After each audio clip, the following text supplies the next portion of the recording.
Est-ce que je me suis réveillé super tôt avant d'aller au travail pour me taper 2 heures de cette série? Évidemment que oui.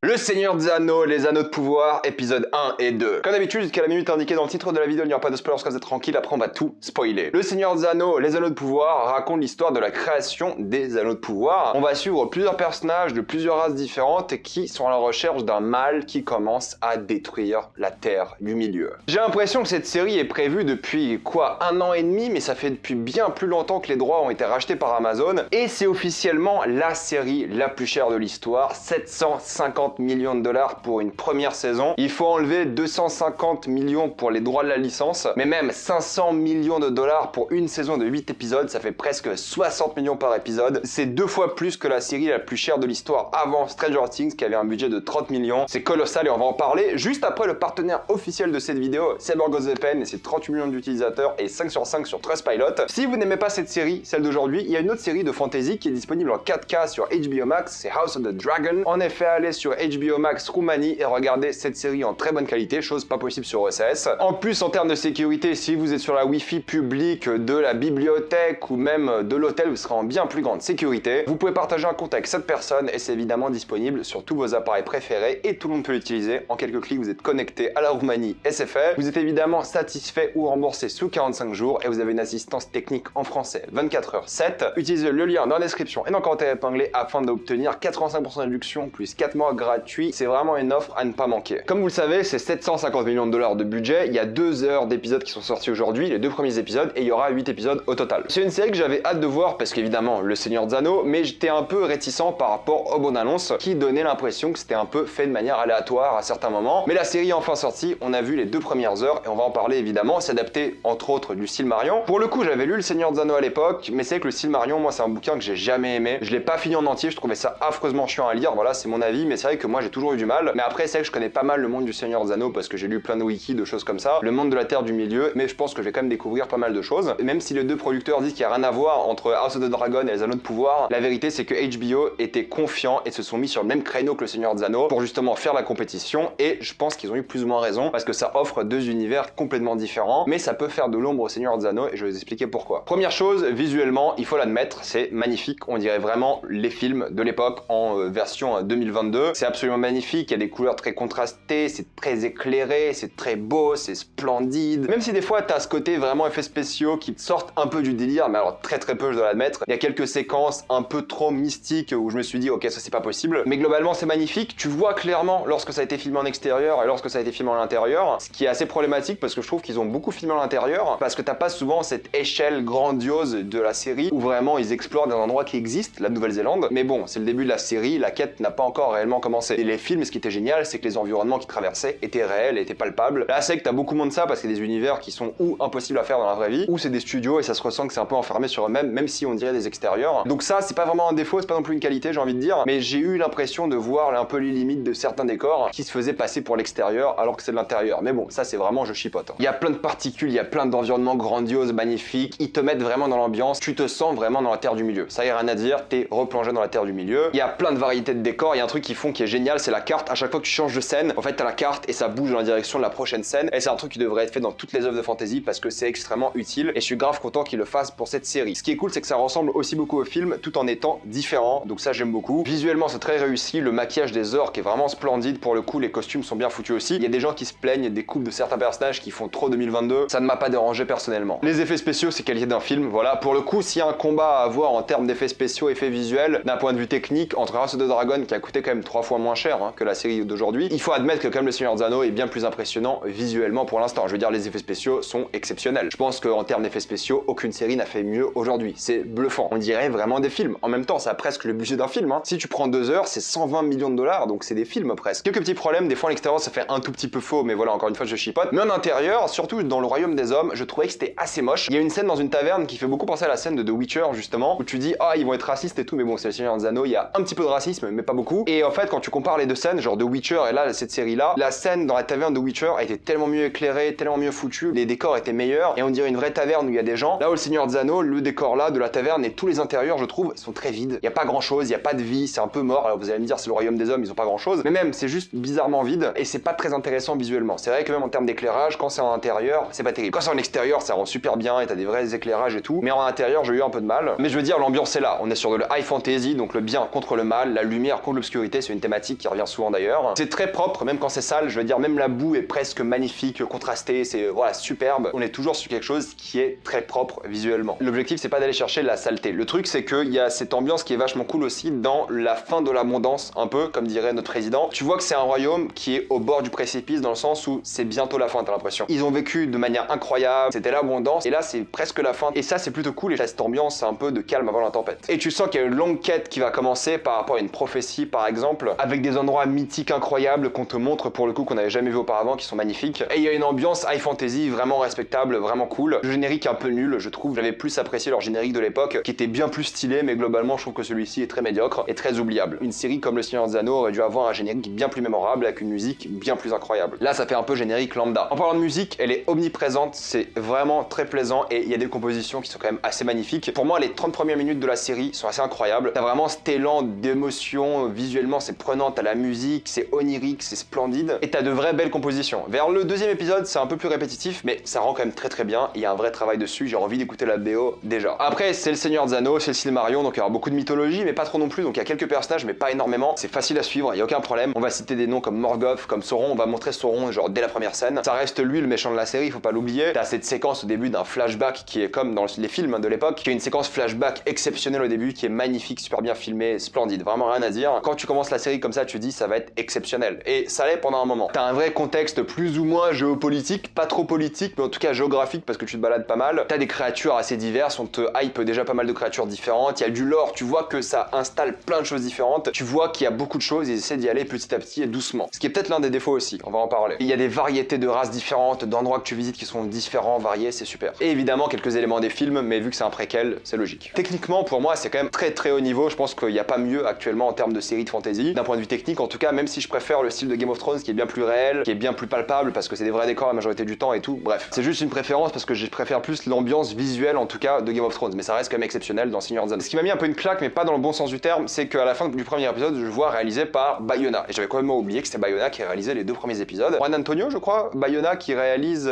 donc les deux premiers épisodes, et au fait ça m'a dépité parce que en termes de mise en scène, c'est extrêmement banal. Je suis désolé, je compare, mais voilà, c'est HBO, c'est normal. Tu vois, même dans House of the Dragon, il y a des plans des fois sur un verre de vin qui se fait remplir, et ensuite il y a une transition par rapport à ça, t'as un plan en POV. Là, c'est grosso modo toujours la même structure. C'est un gros plan pour te montrer le paysage, ensuite des dialogues sur les personnages, puis ensuite le même dialogue mais de plus loin pour te montrer de nouveau les paysages, et ça recommence en boucle et en boucle, c'est extrêmement répétitif, il y a très peu d'idées de mise en scène, il y a quelques scènes d'action plutôt cool, ça c'est bien foutu, ok, mais c'est majoritairement des dialogues, c'est une série, c'est normal, les séries c'est fait pour des dialogues. Mais c'est vrai qu'il y a beaucoup de dialogues, et c'est des champs contre champs, il y a très peu de transitions intéressantes, de plans magnifiques, c'est toujours le même schéma. Plan large, dialogue, semi-plan large, dialogue, c'est toujours la même chose, et dès que tu remarques ça, ça rend fou au fait un peu. Il y a très peu de gros plans, et les gros plans qu'il y a sont assez utiles et intéressants. Il y a une idée de mise en scène, t'as un moment un personnage qui regarde la caméra, face caméra, et c'était vraiment utile, et ça marchait dans l'œuvre, mais il y a pas d'idée sinon. C'est vraiment dommage, surtout que t'as Bayona, et ça ressemble pas du tout à du Bayona, c'est vraiment triste. C'est bien mis en scène, mais c'est juste banal, il y a rien de spectaculaire. Le but de la mise en scène, c'est de te montrer les décors et les paysages. Ce qui est pas terrible, la série de fantasy concurrente du moment, sans en parler trop souvent, il y a des idées, il y a des tentatives, il y a des compositions du cadre. Là, j'ai pas ressenti les compositions du cadre, j'ai pas ressenti cette volonté de faire avant tout du cinéma, ou en tout cas de la série télé, volonté de mettre la caméra dans un endroit intéressant. Je trouve que c'est très banal, c'est pas mauvais, loin de là, ça fait le taf, hein, c'est efficace, rien à dire, mais c'est très banal. Ça manque d'idées visuelles. Techniquement, c'est top, mais en termes de caméra, en termes de mise en scène, c'est majoritairement décevant. Il y a quelques moments cool, hein. Il y a une scène avec un orc qui est presque filmé comme un film d'horreur, et c'est le seul moment où tu reconnais un peu Bayona, mais le reste, c'est assez décevant. Les dialogues sont toujours filmés pareil, champ contre champ, sans de diversité, c'est vraiment dommage. Par contre, les dialogues, c'est vraiment de la poésie tolkienienne à certains moments, c'est assez onirique, ça aussi, la manière dont ils parlent. Puis là, t'arrives aux personnages et aux intrigues, et dès maintenant, bah évidemment, c'est le début, il faut que la série s'installe, mais je suis désolé, une série, normalement, dès les deux premiers épisodes, t'es censé être accroché. Et là, je suis pas encore accroché. Et les personnages que j'adore, j'en parlerai en spoiler, mais d'autres intrigues qui m'intéressent très peu et que je trouve assez banales et peu intéressantes pour l'instant. Je pense que ça sera bien mieux par la suite et toutes les intrigues vont se conclure bien, mais pour l'instant, de ce que j'ai vu, je suis pas encore accroché. J'aime bien le monde, les visuels, mais les personnages, je me suis attaché à certains d'entre eux, j'en parlerai, mais les intrigues, il y en a certaines, je me dis, j'ai pas envie de voir ça. Pour l'instant, j'attendais de voir la prochaine intrigue. Donc j'étais en plein milieu d'une intrigue et je me dis, non, ça m'intéresse m'intéresse pas. Ce qui est tragique parce que la série est censée t'intéresser. Et à certains moments, c'est vrai que j'avais du mal. Et 2 heures de contenu quand même, hein, j'étais pas convaincu tout le temps. Je pense que ça sera mieux et t'auras une conclusion à tous ces arcs, mais j'aurais peut-être sorti un 3e épisode d'un coup. Parce que là, je trouve que sortir les deux comme ça pour t'amorcer la suite, ça amorce pas beaucoup. Et y a pas beaucoup de cliffhanger de fou non plus. C'est assez banal ça aussi. Et c'est beaucoup de contexte, beaucoup de lore, beaucoup de choses comme ça, au lieu de développer les personnages, au lieu de parler d'eux. Après, c'est le début, vous allez me dire, c'est normal, je comprends. La série aurait dû faire un meilleur travail pour nous accrocher, pour nous donner envie de vraiment voir la suite. Même l'épisode 2 se finit, je suis pas en mode, oh, j'ai trop hâte d'être la semaine prochaine. J'ai hâte, mais c'est pas un cliffhanger de fou quoi. Alors que des séries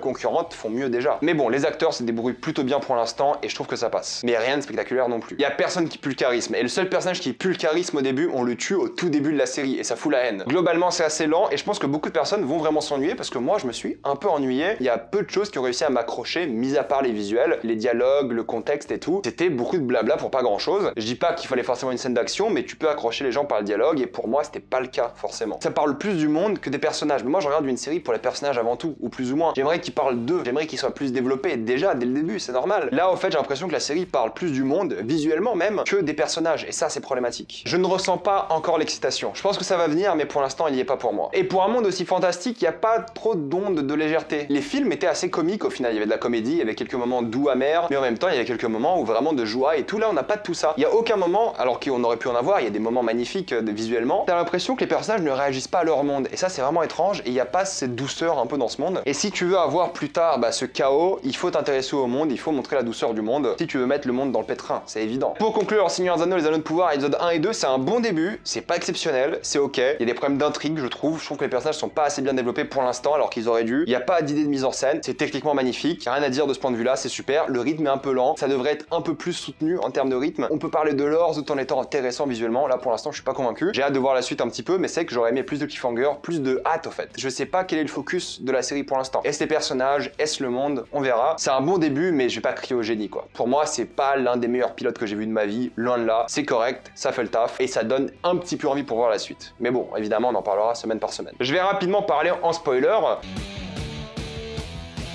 L'intrigue de l'elfe et de la dame, honnêtement, j'étais pas du tout intéressé, sauf la scène avec l'orque qui était vraiment bien, mais globalement le reste, même s'il y a une sorte d'enquête et il y a ce couple un peu interracial, littéralement interracial, c'est pas ce qui m'accroche pour l'instant. Vraiment, je suis pas assez investi. Et tous les moments chez les humains, je les ai trouvés ou un peu chiants ou peu crédibles, et c'est un peu dommage. Tu dis, ok, t'as Bayona, t'as une scène avec un serpent des mers gigantesque, un ver de terre ils appellent, qui se faisait chasser par des humains et il se venge, et t'as même pas une scène avec, genre vraiment sous l'eau, un peu thalassophobie, c'est du gâchis ça aussi, c'est vraiment dommage quoi. Il y a cette intrigue avec Eleanor qui peut être assez intéressante et qui peut apporter un peu de douceur, mais pour l'instant, pareil, c'est des moments où je me suis dit, mais je m'en fous un peu quoi. J'aimerais en savoir plus sur ce personnage-là pour en avoir quelque chose à faire. Évidemment, j'aime bien les rondes et j'aime beaucoup la relation qu'il a avec Durin et je trouve Khazad-dûm magnifique pour le coup, c'est l'une des bonnes scènes de la série, même si ça fait un peu artificiel, bon, c'est normal, hein. Je trouve que c'est vraiment splendide et c'est assez génial et j'aime bien le côté politicien un peu d'Elrond et la relation qu'il a avec Durin est plutôt sympa. Et en plus, il y a pas de femme à barbe. Le truc qui est fou, c'est qu'ils ont tué le frère de Galadriel alors que c'était le personnage qui a le plus de charisme et qui jouait un peu différemment. Et Galadriel, oui, c'est l'intrigue qui t'intéresse, t'as envie de savoir sa quête, t'as envie qu'elle aille chercher le mal, c'est elle qui t'intéresse, la manière dont elle est obsédée de venger son frère, d'arriver au bout, de trouver le mal, tu la comprends et c'est elle qui est intéressante et tu comprends ses motivations. C'est le seul personnage au final qui a des motivations avec Elrond un petit peu, mais c'est le seul qui est développé, qui a des motivations que tu comprends réellement. En tout cas, c'est vrai que c'est ce que t'as envie de voir et pour moi, pour l'instant, c'est le cœur de la série et à chaque fois qu'elle était pas à l'écran, je me suis dit, je veux la revoir en fait. Et c'était évidemment cool de voir Valinor et j'ai hâte aussi de voir Celebrimbor. Bref, je vais m'arrêter là, c'était une partie spoiler très rapide, j'ai pas vraiment le temps aujourd'hui, je suis désolé. La braderie de Lille commence et j'ai des trucs à faire. Mettez-moi dans les commentaires ce que vous avez pensé de cet épisode, avez-vous adoré ou détesté tout ça dans les commentaires. Pensez à vous abonner à la chaîne pour plus de vidéos, mettez un j'aime, ça aide beaucoup la chaîne. Suivez-moi sur tous mes réseaux et avant de quitter cette vidéo, pensez à utiliser le lien dans la description, dans le commentaire épinglé pour vous abonner à CyberGhostVPN, avoir accès à internet et tous les films et toutes les séries que vous voulez pour 1,84€ par mois plus 4 mois gratuits. Foncez sur l'offre et moi je vous dis à la prochaine fois. Salut à tous.